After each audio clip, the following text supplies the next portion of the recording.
Hello there. This is Andrew Colsky again with Therapy Behind the Scenes. And we have a guest today, Germain, who is going to talk with us about sleep and sleep issues. And I have to say, I've really been looking forward to this particular episode because it's an area that I'm really interested in. And Anne has been, helping me in the background by explaining a lot of this stuff to me. So we decided let's do a podcast and talk to everybody else about it. So, Anne, can you introduce yourself to the audience? Absolutely. Thanks for having me. I too am very excited to participate in your podcast. So, I'm Dr. Anne Germain. I'm a clinical psychologist by training. I've been in behavioral sleep medicine since my very early days in academia.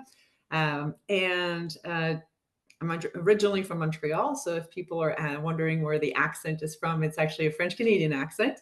But currently live in Pittsburgh. I've been in Pittsburgh since 2001. I came here to do my postdoctoral training. Then I joined the faculty of the University of Pittsburgh in the Department of Psychiatry.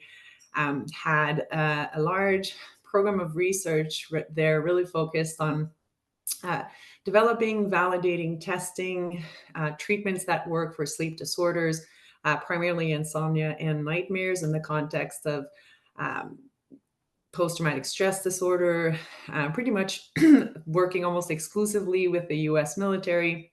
And another branch of my research program, I was focusing more on the neuroscience of sleep. And had stayed at the university for 20 some years, the University of Pittsburgh, until I really wanted to find a pathway to take the findings that we had in the research lab outside into the real world so that we can benefit really all the patients, but also the clinicians who take care of patients with insomnia, nightmares, and other kinds of sleep disorders. Mm-hmm. Wow, that's an impressive resume. But I got to ask you one question that I'm curious about related to that. And since this is therapy behind the scenes, it's a behind the scenes type of question. And that Yep. question is, so it sounds like from the very beginning of your work, you started with sleep. What was the fascination with sleep? How did you get into that particular area? Um, I was very lucky. I was in the right time at the right place in the summer when I was an undergrad working in a research lab where one of the graduate students knew of someone, the director of a lab focused on dream research. And they were looking for a research assistant. We got connected, and the person at the sleep lab there, the dream lab, his name is Dr. Tori Nilsson. The first thing he told me is like, well, if you're interested in this position, what I want you to do is sleep in the lab as a research participant for 2 consecutive nights. Then I'll ask you to work the night shifts and be on the other side in the room, and you'll see what it looks like to do dream research, and then you and I can meet and you can decide if you want to do this kind of work. So the first 2 nights were awesome. I slept in the lab. It was perfect. And then the next 2 nights, the first night I really got addicted. It was fascinating to me to see people with, the electrodes and all the montage where we can see their brain activity, muscle activity, and to see people fall asleep and to know when they were dreaming, even though the person is sleeping. And actually, the research at that time, the research project was required that we woke people up at the end of each dream period to Mhm. collect their dream reports. And it was absolutely fascinating to me. And so when we did meet after the fourth day, on the last morning, I said, I'm hooked. This is really what I want to do. And I've never left. So I kept in sleep research. And I ended up one of the research projects we were working on was really looking at people with frequent nightmares. And because of that work, I had the really the privilege of working with people who had gone through extreme life stressors and traumas, and listening to their stories where it was and really hearing the strength and the resilience. And what pretty much everyone said in one way or another was, if only I can get one good night of sleep, I can manage the rest. And I thought, I can do that. I can work towards giving one and many more nights of good sleep, um, and give people a break. And just ultimately, the world is a better place when people sleep better. Right. Absolutely. because I do the mental health counseling part of this field, I Mhm. work with patients that have anxiety or PTSD or, one of any sort of issues. And every once in a while, you get that patient who reports that they have trouble sleeping, and they'll go through everything that they've tried and done. And I never, in my school, they didn't really teach us anything about sleep at all. And now I'm seeing the value of the work and the things that can be done and all the things that we're going to talk about today. So it's really exciting to me to be able to share this information. It's great, and you're absolutely right. I mean, most any kind of undergraduate or graduate training has very little education in sleep, which is especially in mental health. I mean, it is a third to a quarter of our lives that we're sleeping. Sleep is, really a core biological state. We need to have restorative sleep to function at our best and feel at our best during the day. So the fact that there's very little training, or that people have to be very proactive to find the training in sleep medicine and behavioral sleep medicine, especially, contributes to some of the challenges that we have in the field and finding the right expertise, and most importantly for patients to getting to the treatments that work relatively quickly. Mm-hmm. Yeah, and I'm in tune with what you're saying because I'll share with you and share with the audience that so I was diagnosed with sleep apnea many, many years ago. So I went through all the sleep studies and having all the Mhm. wires connected to me and sleeping in a strange bed and all the things that you do, and it did make a big difference once I got the proper treatment. And so I've had the opportunity to be on the other side of the fence, I guess. Um, Yes, and unfortunately for sleep apnea, there are many clinics and sleep labs that specialize in sleep apnea, and I think the resources and getting people to getting the right tests, the right diagnosis, the right treatment options is a bit, I think, a much easier when we're looking at sleep apnea than when we're looking at the other most common sleep disorder, which is insomnia, or the other behavioral sleep disorders, the one that are best treated without medications. That's hard to get to the resources and the expertise that is needed then.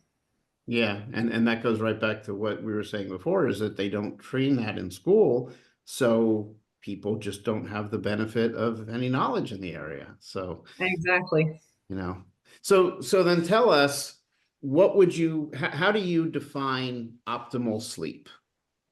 Optimal sleep, there's four characteristics really of to optimal sleep. Um, Optimal sleep is predictable, meaning that you know when sleep is going to happen, you know when sleep is going to end.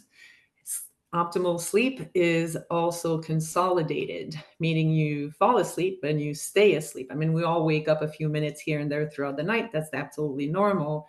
But overall, we should have the feeling when we wake up that we went to bed, we're out of it for a period of time, and then waking up. So that's what I mean by consolidated. The third characteristic is restorative sleep. It's one thing to know when sleep's going to happen and to fall asleep and stay asleep, but it has to do its job in terms of like restoration of like body and brain functions that happen during sleep. So the feeling of being rested, of being ready for the day, that's really the third characteristics of optimal sleep. And the last one is sufficient, having enough of an opportunity to sleep on a nightly basis. So those four characteristics are predictable, consolidated, restorative, and sufficient. And if you notice, when I mentioned sufficient, I didn't mention a certain number of hours that people need. There's this myth that we need 8 hours of sleep. But really, most adults will function well between 6.5 and 7.5 hours of sleep on a nightly basis. Hmm. Sometimes a little less, sometimes a little more. And what is sufficient, how much sleep is needed, is really determined at an individual level basis, if you want. We all have our individual sleep needs. And I always tell people, well, if you could go to bed whenever you wanted and you could get up without the alarm, how long would that take for you to, by the time you wake up, feeling rested? Assuming that they don't have another underlying untreated sleep disorders during that period. And that's usually sufficient. What sufficient sleep means, meaning having enough of an opportunity for sleep to do the jobs that it does, but also to wake up rested and ready for the day. Mhm. Well, as you were describing that, I was thinking to myself that originally I'm from Miami, Florida, and down in Miami, we have hurricanes. And when a hurricane comes through, it knocks out your power, and the power's out for several weeks.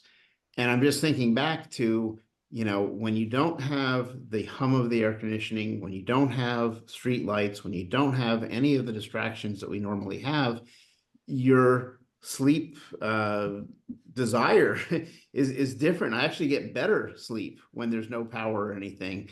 And I wonder if you could just kind of comment on that. Well, that's not surprising, because even though a hurricane, I'm sure, is a very stressful situation. As I said, I'm from Montreal. We don't have hurricanes there, but despite the stress of the situation, to your point, there's no electricity, there's no distraction. All the background noise that we don't necessarily pay attention to, but is there constantly. All sorts of stimulations that are dependent, contingent, even the fridge on having power.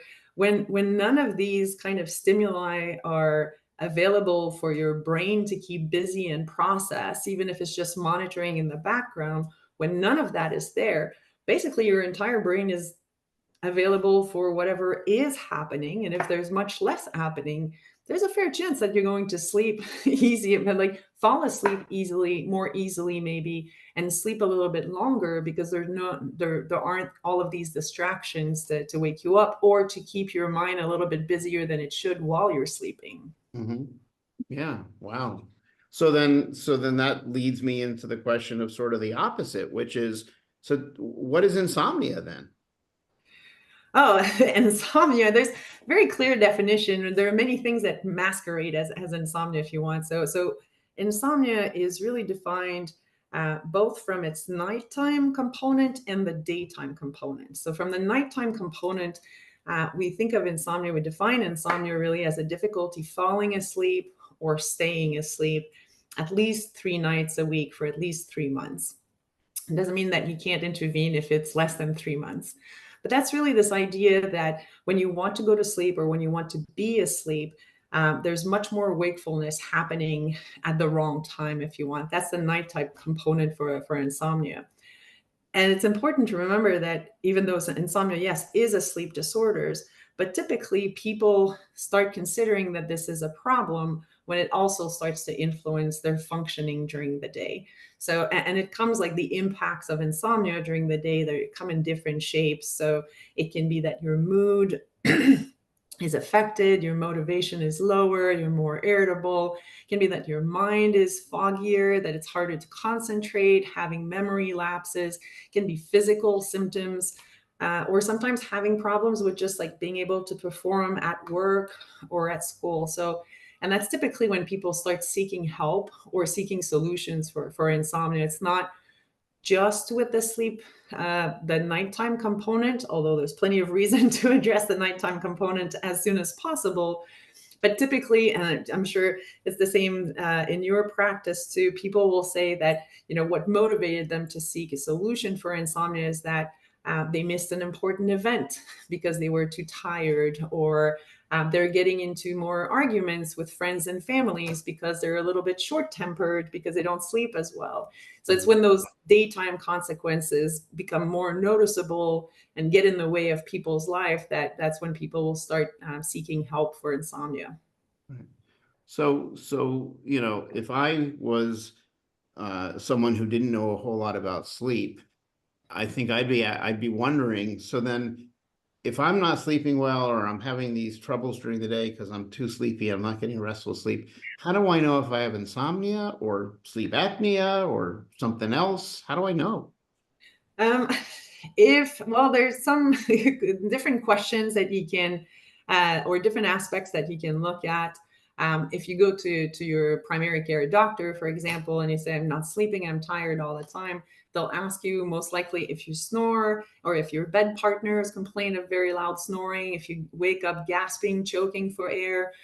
Those are typically more common symptoms of sleep apnea, right? It's the upper airway. You can't breathe while you're sleeping. So, of course, you're going to wake up, because that's the only way your body and your brain have to make sure that you keep breathing while you're sleeping.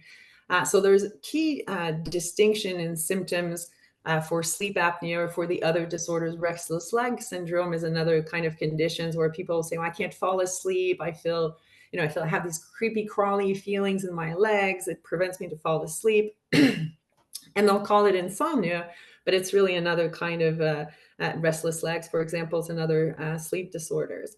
So if you go to your primary care doctor or a sleep doctor, they'll ask a series of questions to try to categorize the symptoms and say, is it insomnia only, or is it another sleep disorder? Sleep apnea could be a restless leg I mentioned, or is it likely that it's a combination? Sometimes it's a combination of two sleep disorders. It's not uncommon that insomnia happens with sleep apnea. So someone may have breathing issues while they're sleeping and have insomnia on top of it. That actually, on that point, oftentimes insomnia comes with another kind of medical or mental health condition. So insomnia and depression, insomnia anxiety, and insomnia and diabetes, and insomnia sleep apnea. So if you go to your primary care doctor or sleep doctors, they'll ask several questions to understand, is it just insomnia? Or what are the comorbid conditions that contribute to the insomnia? And based on this, formulate like what's the testing plan that makes more sense. If really we think that it's primarily insomnia that is at play, you don't need to sleep in the sleep lab like you had the experience for sleep apnea. Just based on what people report, they can go straight into the treatment or the intervention. If it's sleep apnea that is suspected, then you're likely to either go to a sleep lab to be tested, but now there are many different kinds of technologies that bring the sleep lab to the patient's home. So devices that people can take home that will evaluate breathing and movement while people are sleeping to really have a good diagnosis, and then based on the diagnosis, determine what's the course of action. If it's both insomnia and sleep apnea, it's called comorbid insomnia and sleep apnea, or COMISA. I'm sure you've heard the term. Then you're likely to have the treatments for both, the treatment for sleep apnea and the treatment for insomnia. Right. Well, so I want to get into a discussion about the treatments in a second, but before we do that, I'm curious for your feedback on, so client is having trouble sleeping. They don't know why. It's disrupting their daily routine. They get so frustrated with it that they will try some home remedies, maybe alcohol, maybe marijuana, maybe some over-the-counter pills. Are those helpful? Are they destructive? Can you tell us what should people be doing? So for the over-the-counter supplements or anything that says drowsy on it or ZZZ on it that you can buy over the counter, they can help in the sense of like making people feel drowsy. The issue oftentimes with these types of over-the-counter products, if you want, is that they don't induce natural sleep, right? It might help to fall asleep, but then it has consequences on the depth and the consolidation of sleep as people are sleeping. There's also the kind of secondary danger, if you want, that people develop the dependence or this idea that they need to take something to be able to fall, as one of those supplements to be able to fall asleep, which is typically not the case. For alcohol, I mean, this has been very well studied. At low dose, yes, everybody feels like a little bit slower, a little bit drowsier with alcohol, and it can help, not in a good way, but it can accelerate people's falling asleep.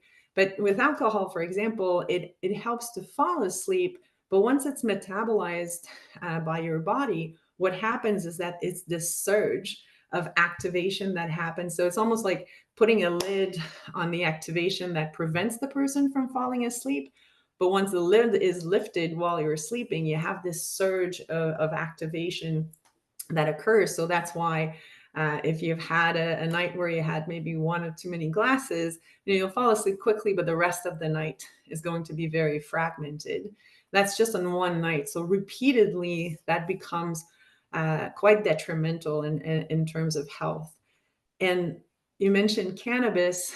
We are so behind in sleep medicine in understanding the effect and the short-term and long-term impact on cannabis, on sleep generally. I don't think we have any kind of good data when it comes to specifically in the context of insomnia. There are some studies that look at people that have been using cannabis for an extended period of time and look at their sleep. And typically, I would say kind of the general signal that comes out of the few studies that we have is that it seems to be, sleep still seems to be disrupted with cannabis. But again, in the context of insomnia, we have so little information that there's really no kind of clinical guidance that we can offer to patients on that front yet. Wow, interesting. Yeah, I would have thought that would have been more heavily studied, but I guess it hasn't been yet. No, unfortunately, it's oftentimes like it's not uncommon that I'll speak with someone or had patients in the past that would ask me and tell me what their experience was with cannabis or different products. And I was like, well, I can only take your word for it. Like I don't have a professional opinion. There's nothing to base that opinion on, or not enough to be able to have a solid opinion. Mm-hmm. So with all that, then, is there an evidence-based treatment available for insomnia? Are the best and the safest and the most durable treatment for insomnia is called cognitive behavioral therapy for insomnia, or CBTI for short. And that's like in the name, says it's really a group of techniques that don't involve medication. That's why we call it behavioral, that basically retrain the person's brain and body to develop optimal sleep so that it's predictable, restorative, consolidated, and sufficient. And so CBTI is this group of techniques that people implement in their daily routine, both during the day and at night, that helps really boost the signal or the mechanisms that control sleep. So there are two brain mechanisms that are hardwired that contribute to optimal sleep, that control sleep. One is the sleep drive, which is basically the longer you're awake, the sleepier you get, right? You're more likely you are to fall asleep. And the other one is the biological clock. We're wired to sleep at night. Most of us are wired to sleep at night and to be sharp and alert during the day. And our biological, we have many, but the brain's biological clock is kind of keeping time of day and helping us stay awake during the day and stay asleep at night. So CBTI uses behavioral techniques or strategies, if you want, that boost and realigns these two systems so that we can really achieve optimal sleep. Right. Well, it makes a lot of sense, and I certainly can understand the tie-in with the daylight and nighttime and all that. But I know the question is going to come up. Well, what about people who work shift work and are working at the nighttime? Then what do they do? Well, then they have an extra challenge. So then their challenge becomes, how do we adapt these techniques so that we can have the best possible sleep during the day and be optimally alert and sharp at night when we're supposed to be sleeping? So then it becomes like more managing these the environmental requirements or job requirements. So it's really, how do you optimize your chances of sleep when you're sleeping at the wrong biological time, if you want, or at the suboptimal biological time. How do you optimize safety really, and reduce fatigue when you're awake, but your body is really trying to work to keep you asleep? But the bottom line is that the principles of how to achieve this whether it's in the context of shift work or when there is no shift work, the behavior and the principles are very much the same. Mhm. And so if you take a shift worker, for example, that has insomnia as well, you would modify the insomnia treatment to account for the fact that we're going to ask people to sleep at a time where it's more difficult to sleep. So how do we allow them to sleep maybe more than once in the day so that they can have in total enough sleep before they go back to their shift work schedule? Mhm. Wow. It's got to be hard to adjust to that, I would think. If you've been working a 9 to 5 and then you switch, everything gets kind of thrown off. It is difficult, and think of it as, like if we're thinking of insomnia and CBTI for the treatment of insomnia, it's like any other set of healthy behavior that you want to achieve, right? Whether it's diet or exercise or sleep, really the three pillars of health. But it requires, that to be mindful and kind of disciplined to maintain the good habits. And the same thing is true for sleep. It's always more difficult at the beginning than after, like when you get into the routine, for example, of going to the gym. It becomes much easier than the first few weeks that you start going to the gym. The same is true with sleep. So, or insomnia, the first few weeks of CBTI are not easy to go through. People are tired, but with the discipline, very quickly they see the benefits of these new behaviors. With shift work, you have this, it's the equivalent of trying to get on a diet, on a healthy diet, but the only option for anything sweet is chocolate cake, a big piece of chocolate cake. So if this is true, if this is the truth, that there's shift work, that there's this additional challenge, then it means, like, how do you build into discipline to kind of mitigate the effect, given that it's not something that people can easily change? If you're a firefighter, for example, you can't just fight fires between 9 and 5, right? Right. So, It'd be so nice. it would be nice if it was scheduled like this. So there are many different type of jobs and careers that people have that inherently require shift work. It creates a tremendous challenge for sleep, of course. Well, many different challenge, but certainly one for sleep quality. And then it really becomes a question of how do we optimize sleep when people can sleep, and equally important is how do we optimize their alertness when they're working. Oftentimes, I mean, if you work night shifts, oftentimes those jobs are high demand, or they might be like, relatively steady, but then something happens and you have to be real quick and react. So that's an extra challenge, but Wow. it's also manageable. I don't want Right. people to think that, it's really hard, it's not doable. It's like, no, it's doable. And there are protocols for this. We have the kind of the guidelines of how do we implement it. And then it really becomes like a question of tailoring it to each person so that it makes sense in their lives too. Mhm. Well, it's relieving to hear that there is a whole uh, process out there for someone with insomnia, and that Mhm. it's helpful, and we've got all this evidence and studies. But what about the person with apnea, sleep apnea? What did they do? Oh, they have many different options.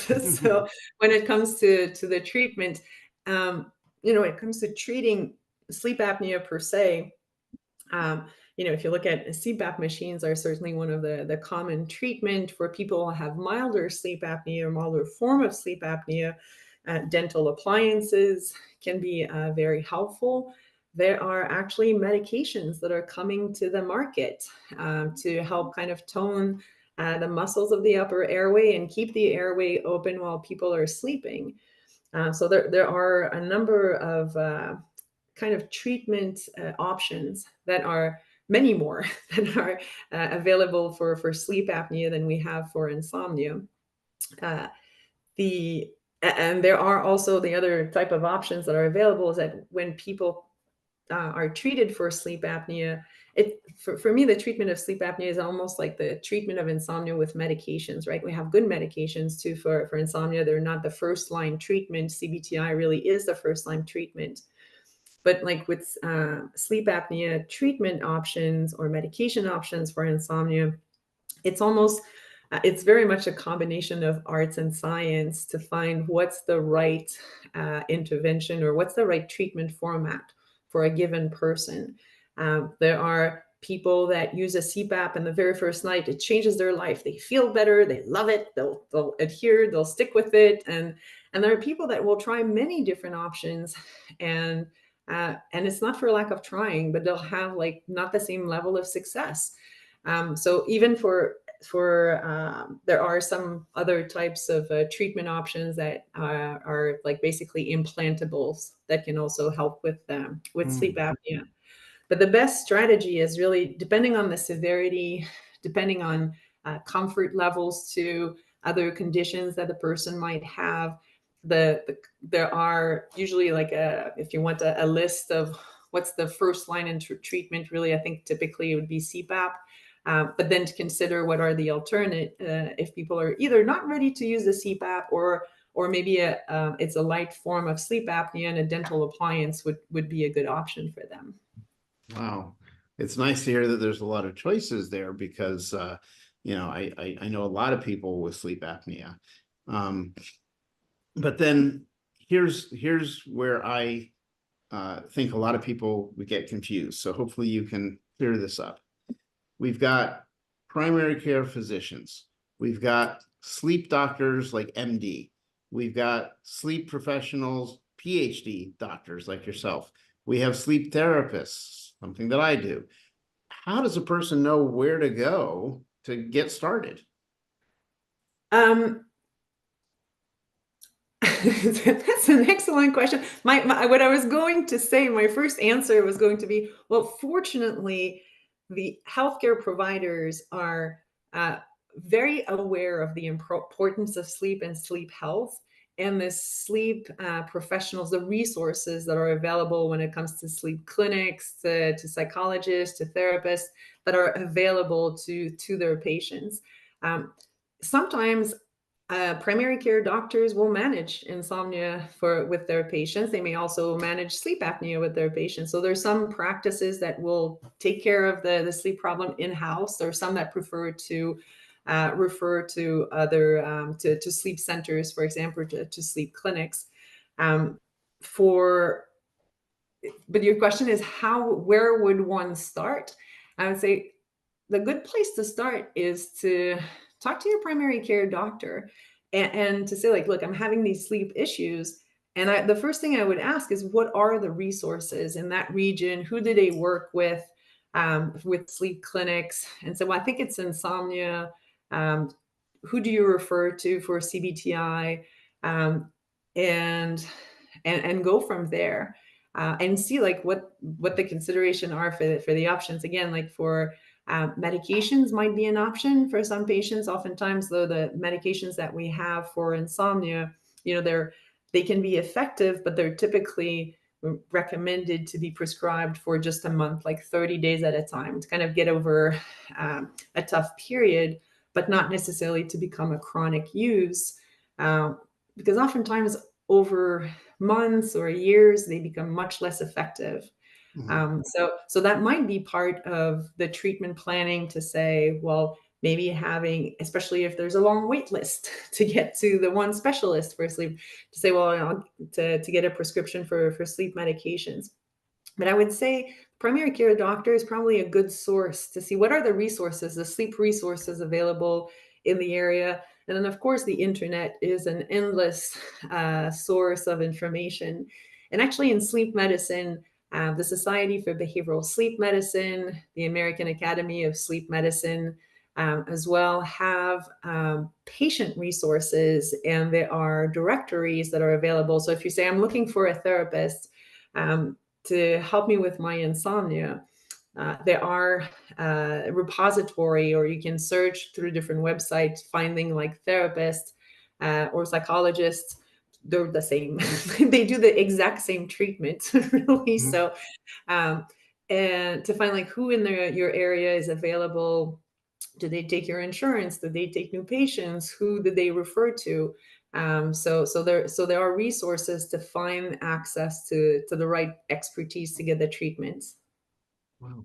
So when we talk treatment, I want to make it clear for someone watching this, not everybody has to go into a facility and get hooked up with all the wires and sleep in a strange bed. Who are the ones that need that versus people who can just do, you know, maybe even telehealth?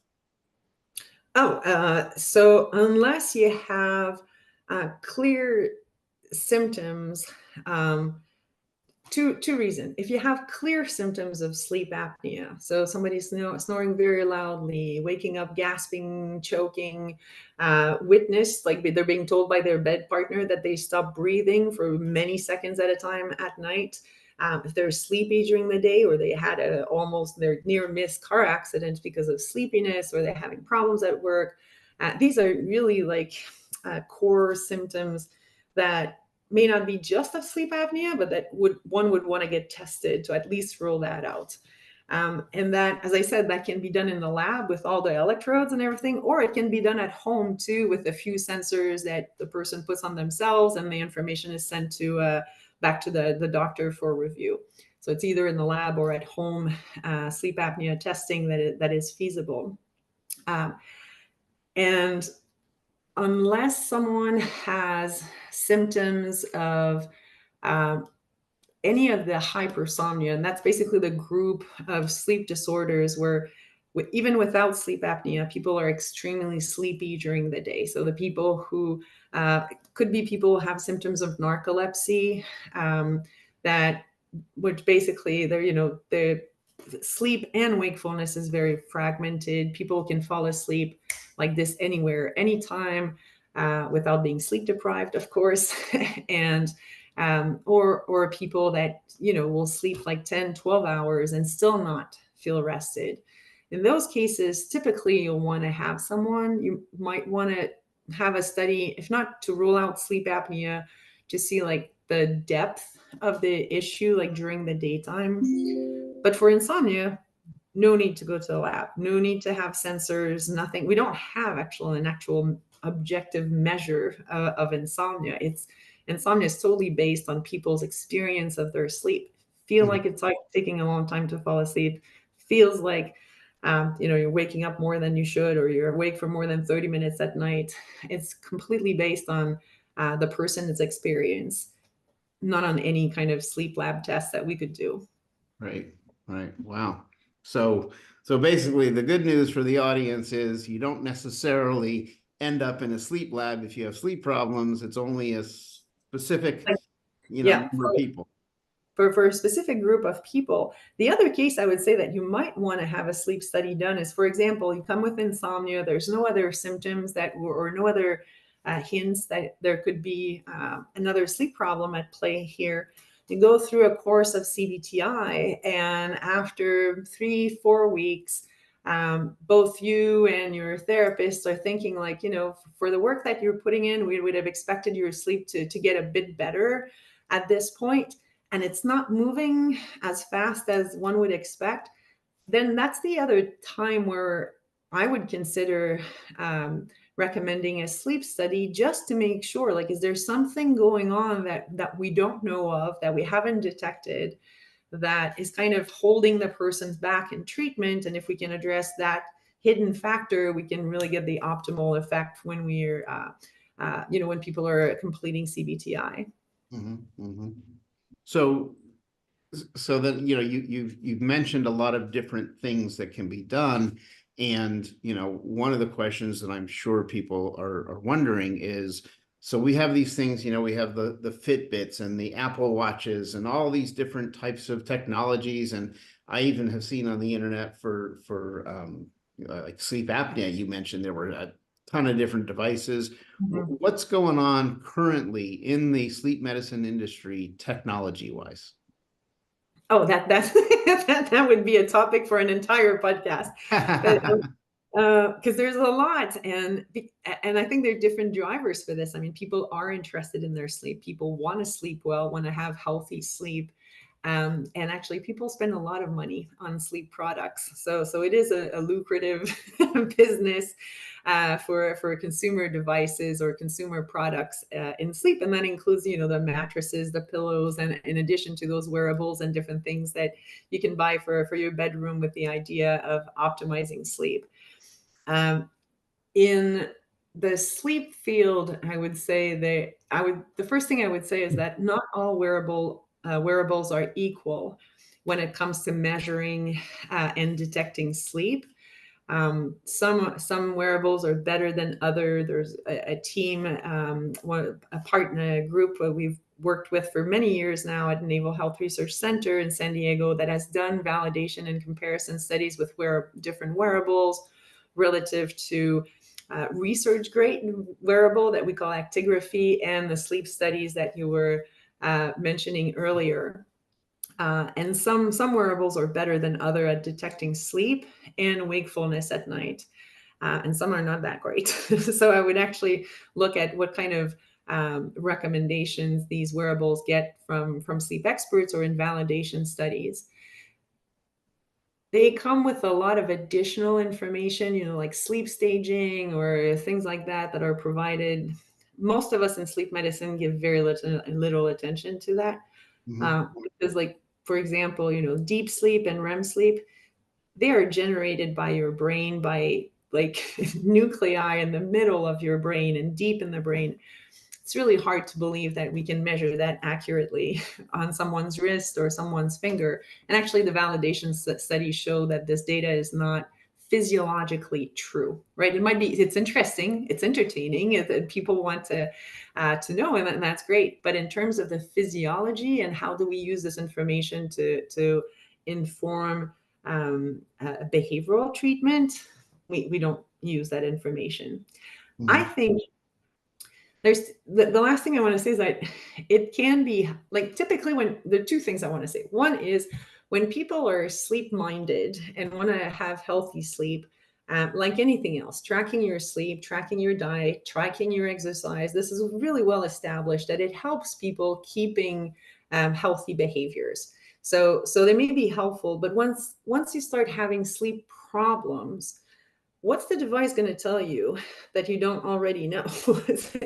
And none of these devices, to my knowledge, currently provide evidence-based recommendations to say, well, your device said you had 40 minutes of awakening light, and based on your profile, here's how you reduce it to 10 minutes.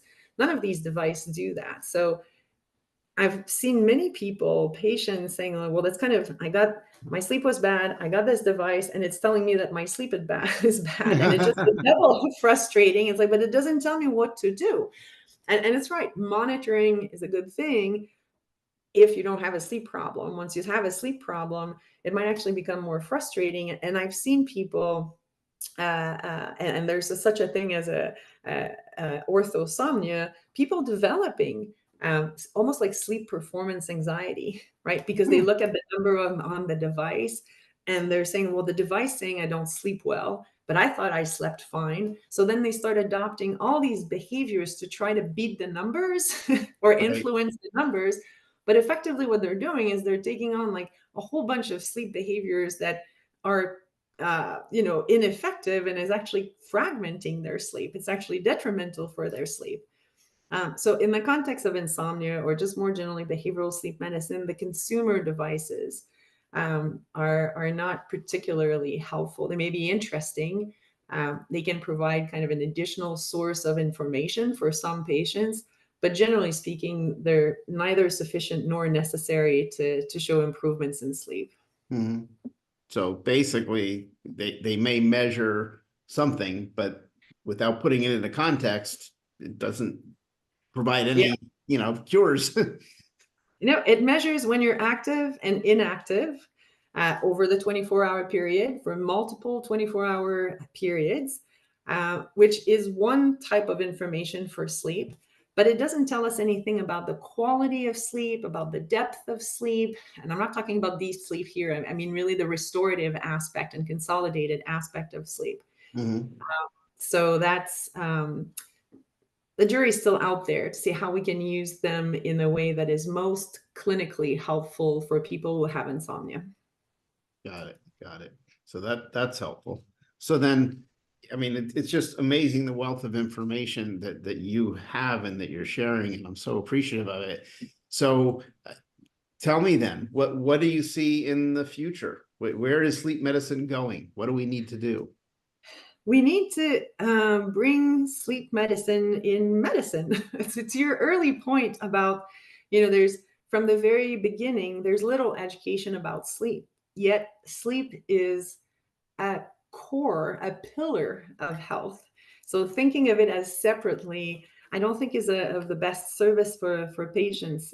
And bringing behavioral sleep medicine into sleep medicine. So, the treatment of insomnia is typically done not at the same place where you get the evaluation for sleep or for sleep apnea or in the sleep clinic. It's not, I don't want to overgeneralize, but it's not uncommon for people to have to go to one place for insomnia, to another one for sleep apnea, uh, and go back to their primary care for another type of issues. So consolidating sleep medicine back into health, wellness, and medicine more generally. I think there are, and to your point about like the business of sleep, if you want, or consumer products in sleep, there's also a lot of advances being made in leveraging technology to be able to scale the capacity of the doctors, whether it's primary care or whether it's the sleep doctors, so that they can see, manage, diagnose, treat more patients. And it comes in the context of um, adapting, if you want, the treatment delivery and the dose of treatment, the type of treatment that best match the patient needs. So telehealth, with COVID, as existed before COVID, but has boomed with COVID by necessity. But it's given a lot of doctors and even patients to have the experience with telehealth to say, like, yeah, that can work too. That's Mhm. good too. And then there are other solutions where people can have with the clinical supervision, but not necessarily having a dedicated time for face-to-face connection. And there are other types of digital tools that patients can use to self-manage for insomnia. So I think the future, to answer your question, is going to be in um, finding mechanisms and solutions that make sleep medicine doable for all healthcare providers, or at least the first level of sleep medicine by all healthcare providers, accessible to all patients at wherever they seek care, and still have this better defined stepped care approach patients, if you want, for insomnia, for patients who can self-manage. There are some good books, some good apps that they can use. For those who need a little bit of clinical supervision and touch point with an expert, they can have this. And having the telehealth or the standard face-to-face therapy available to them too. So I think in terms of the future is going to be, how can we leverage technology to better match clinicians and patients' needs, so that they can deliver the treatment for the healthcare providers and for the patients to receive the treatment in the way that makes them best sense for them. Mhm. Wow. So there's work to be done, but at least it sounds Plenty. like we have, technologies and things to let us start to do that. Yes, and to your point, there's a lot of work to be done, many, many patients to be treated. So we need all hands on deck. So the more therapists and clinicians and healthcare providers, nurses, social workers, physicians that we can recruit, there's plenty of work to do, plenty of good to be done. Mhm. Great. So tell us then, we as we start to wind up here, you are what is your relationship to Noctum Health, and what does Noctum Health do? Um, I'm the founder and CEO of Noctum Health. And what we do is what I was just mentioning is developing one of these pathways so that we can upskill clinicians who are not sleep expert and really scale clinicians' capability to serve more patients with insomnia and the other behavioral sleep issues at the point of care. Um, there are about 550 experts in CBTI around the world, and we need many more than this. I've been in behavioral sleep medicine for 25 years, and every year we say we need to train more people if we want to be able to treat more patients. In 25 years, nothing has changed. And that's one reason why I left the University of Pittsburgh to found Noctem, is to say, well, if we really want to solve this problem, we need to take a different approach. Mhm. And the approach we're taking at Noctem is developing basically a software platform that guides clinicians on how to deliver behavioral sleep medicine, including CBTI, in a way that is consistent with our best practices by guiding them in each step of the treatment. And that's where technology can be very helpful. And for patients to basically have a way to be able to have access to the treatment, their clinical experts, and when I say experts, they're clinician, really, to be able to go through the course of treatments that are most efficient. So we have basically it's called a clinical decision support platform. So it's a software that is designed for healthcare providers, any and all healthcare providers, so that they can treat their patients. And the patient component of the platform is really designed to make it easy to share daily information, to share symptoms, to monitor progress, and to provide very specific instruction, very tailored instruction to each patient on how to implement those sleep behaviors that will ultimately lead to optimal sleep. Wow. Wow. Sounds like you got a lot packed in there, but very effective. So far, yes, we show the same kind of effectiveness as we show with the more traditional, the gold standard of face-to-face CBTI. Our patients start the treatment, finish the treatment. 85% of the patients finish the treatment. Adherence is excellent, and so it is a viable solution. But as I said, it's one solution. There are many people with insomnia, and they don't all need the same treatment delivered the same way at the same dose. Right. Um, so this is what we're working on, is that there's a gap, there's a void, if you want, where you have the patients who can't quite do the treatments themselves, but don't necessarily need to have the one-to-one level of attention over 6, 7, 8 weeks. So for some patients, this is the right solutions. For patients, the right solution is the standard treatment. And there's people who have the discipline to go through some of these self-guided programs and do well too. I'm sure there will be new solutions, and I hope there will be new solutions as well, because as I said, there's a lot, 2.5 billion people suffer from insomnia Wow. globally. Wow. So I don't think I think we're far from reaching the point where we have too many solutions. Right. Right. Yeah. It sounds like we don't, like you said, we don't have enough providers to provide the solutions that we do have. Yes, and the providers that could provide oftentimes think that it's too demanding. It doesn't fit in their workflow. They don't have the level of expertise that they would like to have to feel confident. And the truth is that it's the good thing with behavioral sleep medicine is that it's very prescriptive. We know what the biology of sleep is. We have very specific techniques on how to improve sleep, very clear cues of whether it's moving in the right direction or not the right direction. And because it's so prescriptive, and that's one of the reasons why we use the technology to increase and scale behavioral sleep medicine at Noctem, is that because it is so prescriptive, the magic that happens is a clinician judgment. But all clinicians already have the expertise to decide what is best for their patients.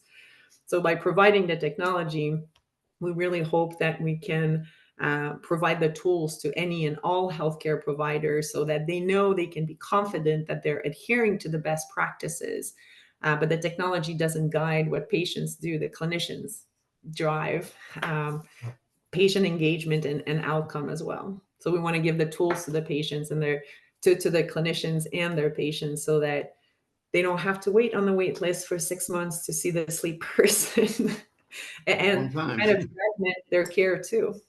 Right.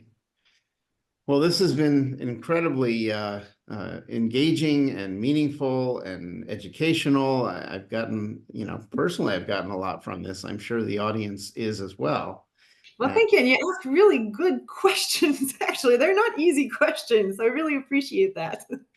Well, with the experience that you have and the knowledge that you have, we gotta make you put it to use. It doesn't do any good if it's just staying in your head, right? You're right. Yeah, it's better. It has to serve. The best knowledge is the knowledge that serves. Yes.